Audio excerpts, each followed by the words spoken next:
mechanical advantage, we're going to take the dE over the dR. Notice that the subscripts flip. This time the effort is on top.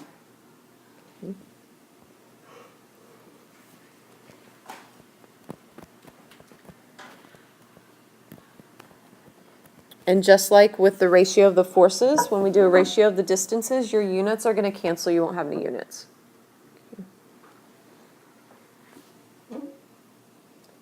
For both of these, if you get confused in subscripts, I know sometimes that's a lot to remember and you just kind of see all these letters. If you forget which one goes on top, put the bigger number on top.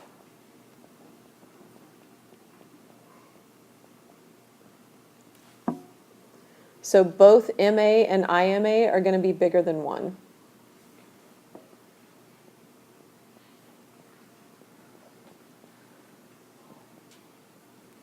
So if you forget which order to divide them so that you get a number bigger than 1. Means your larger number is going to be on top. And for both of those, they don't have any units.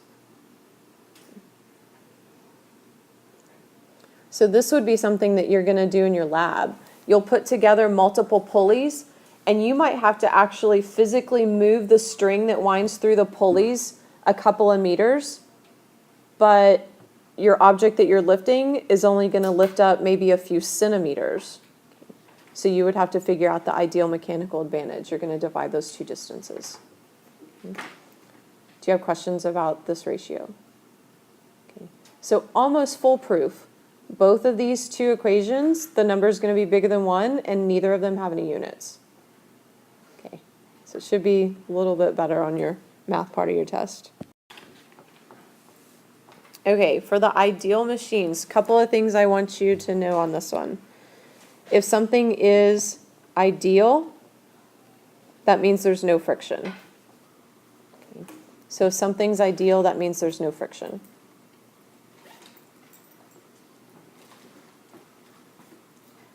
Will you have friction in your lab? No. Yeah, once you start moving things and you're going to be sliding a rope through your pulleys, you are going to have some friction. Okay, so the machines that you work with aren't going to be ideal. The other thing I want you to know is what's in this little dotted box. Okay. So the part in the dotted box. Everything else is extra. Okay, I won't specifically ask you about it. What does W stand for? The W is for work. Work. Okay. So in order to find how much work comes out of a machine, the work out is going to be resistance force times resistance distance. Okay. The out and the R's are the machine side.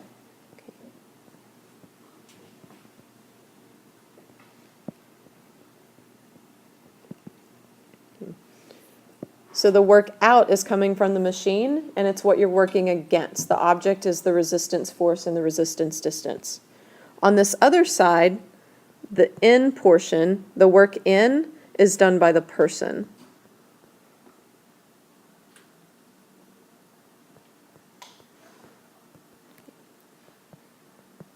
The work in is done by the person.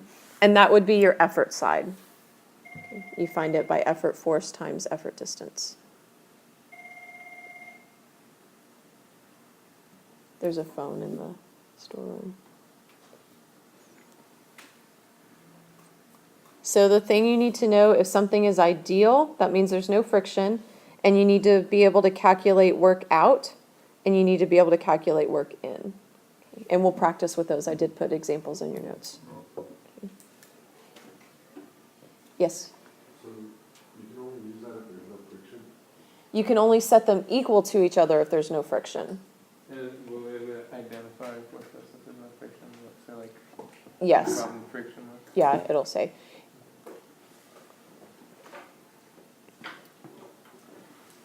Anything else? So what do you do if there is friction? If there is friction, you'll separately find the work out and the work in. Oh. So it'll be two different numbers. Okay. If there's no friction, you would just have to find one, and it would be the same number on both sides.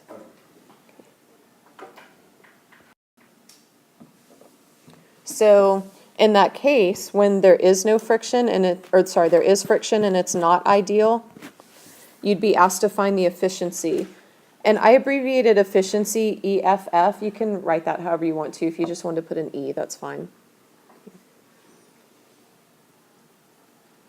So in order to find the efficiency, you would have to calculate the work out, which you do by resistance force times resistance distance. And then you would divide it by the work in, which is effort force times effort distance. And then you multiply by 100. So if it ever asks you to find the efficiency, you know there's friction there.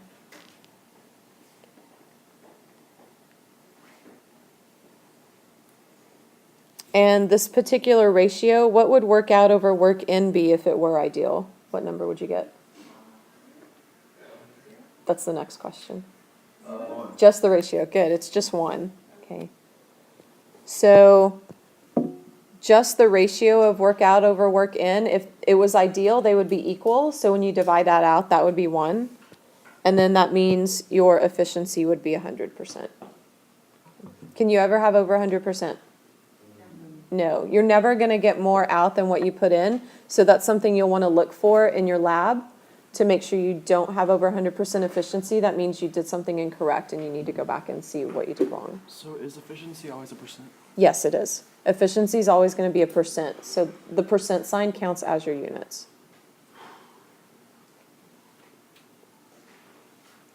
Any other questions? There's another way you can find it, and that would be in terms of the mechanical and ideal mechanical advantage.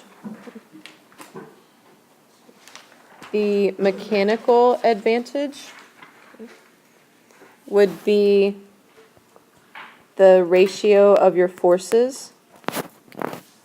The ideal mechanical advantage would be the ratio of your distances. And what we're going to see in our example problems, we'll actually do one of each. And you'll be asked to find mechanical advantage, the MA, and then you'll also be asked to find ideal mechanical advantage, the IMA, and then the efficiency. So let me get a calculator. If you have your calculators, go ahead and get them out so we can put this together.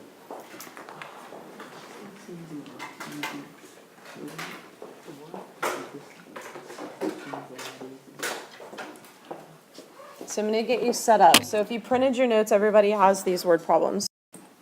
Okay. So we've got Olivia using a pulley system. She's lifting a 24 kilogram box. Remember when we said if you see kilograms, you need to change it? What are you going to do?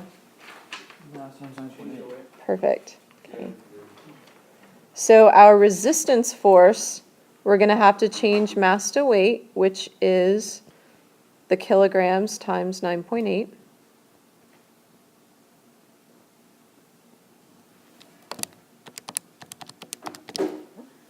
So you should get about 235.2.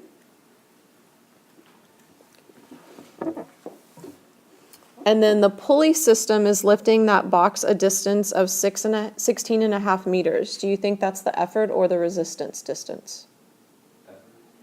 Resistance system. Why would you, is it the machine doing it or the person doing it? Mm-mm.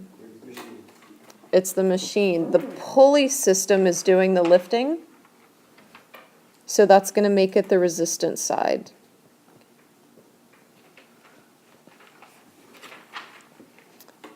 And then when you keep reading, it says Olivia, that's the person. The person is putting in the effort of 129 newtons, and she has to pull the rope 33 meters.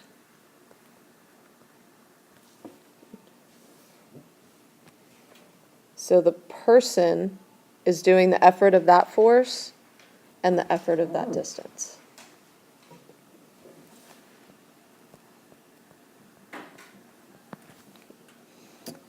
So now we're ready for our parts. It says to find the mechanical advantage.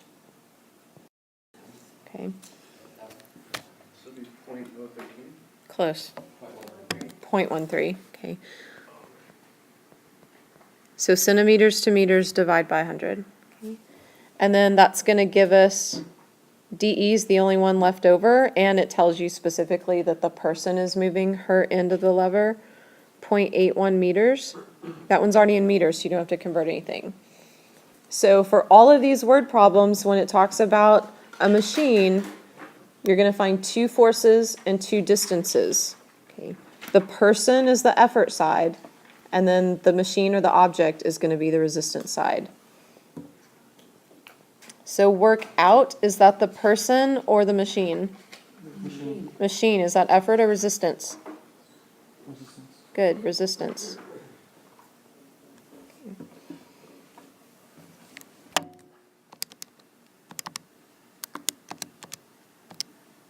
And remember, we did convert centimeters to meters. Okay. So you're going to take your 1.25 times 10 to the third newtons times your 0.13 meters.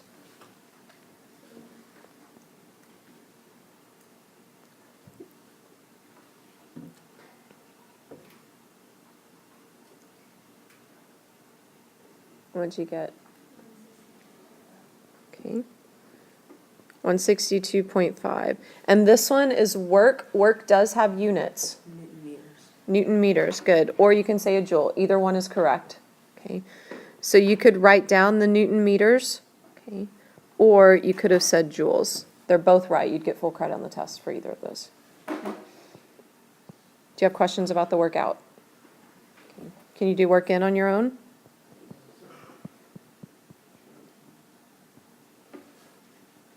So we already labeled our numbers at the beginning. 93.25. Sounds good. Okay. So 182.25. What units? Joules, again. Okay. Or you can say Newton meters. Okay. Can you do efficiency?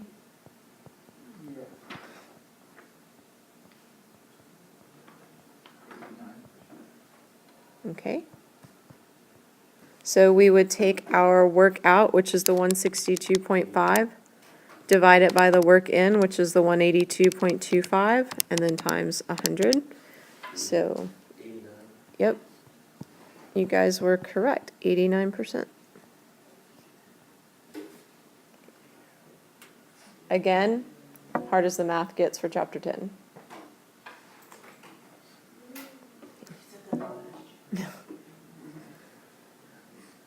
So the thing you'll want to practice on in your word problems is knowing the two forces and the two distances, and then just like I give you on every test, make sure you know how to do your conversions, because you're going to see those.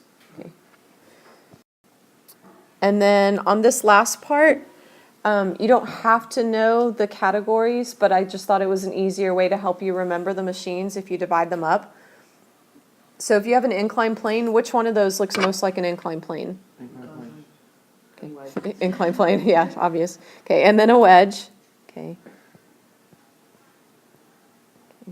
A pulley's listed next. Is that going to be more like an inclined plane or a lever? Lever. Okay, so our pulley's.